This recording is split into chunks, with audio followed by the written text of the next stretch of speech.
En 1936 est paru cet ouvrage de Papus, quelqu'un de bien connu, traité élémentaire d'occultisme et d'astrologie, aux éditions d'Angles.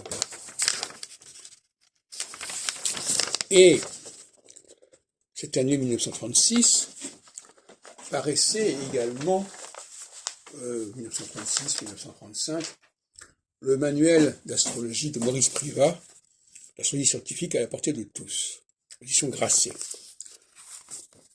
Grasset qui avait publié 20 ans plus tard les fausses illustrations de l'astrologie de Darboux.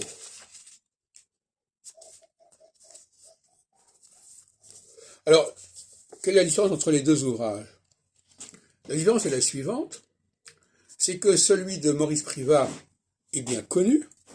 D'ailleurs, il a eu une suite qui s'appelle La Tradition, toujours chez Grasset. Il y a un troisième ouvrage qui s'appelle La Loi des étoiles.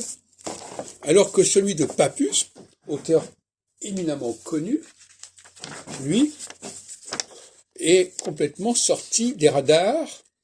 Et en ce qui me concerne, je n'avais jamais recensé cet ouvrage dans ma bibliographie.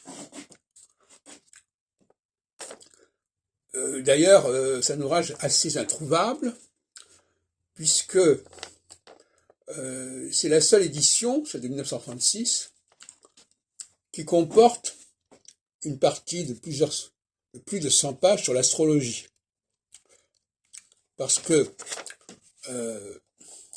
par la suite, le traité élémentaire d'occultisme paraîtra sans ce manuel d'astrologie. Après la guerre, en 53, en 68, etc.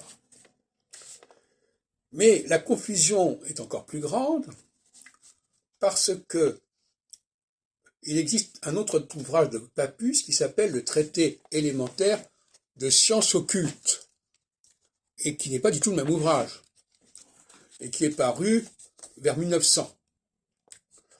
Alors que celui dont nous parlons ici a été terminé en 1914. Mais apparemment, il n'a pas été publié. Papus allait décéder en 1916 et son fils Philippe, qui devait s'occuper de ses affaires, a publié, je suppose que c'est chez d'Angles qu'il l'a publié, enfin c'est comme ça, il a publié ce traité d'occultisme et d'astrologie. Le mot astrologie apparaît en plein dans le titre, mais il va disparaître dans les éditions suivantes, comme je l'ai dit. Donc, voilà une lacune considérable qui a été comblée dans l'historique des manuels d'astrologie de la première moitié du XXe siècle.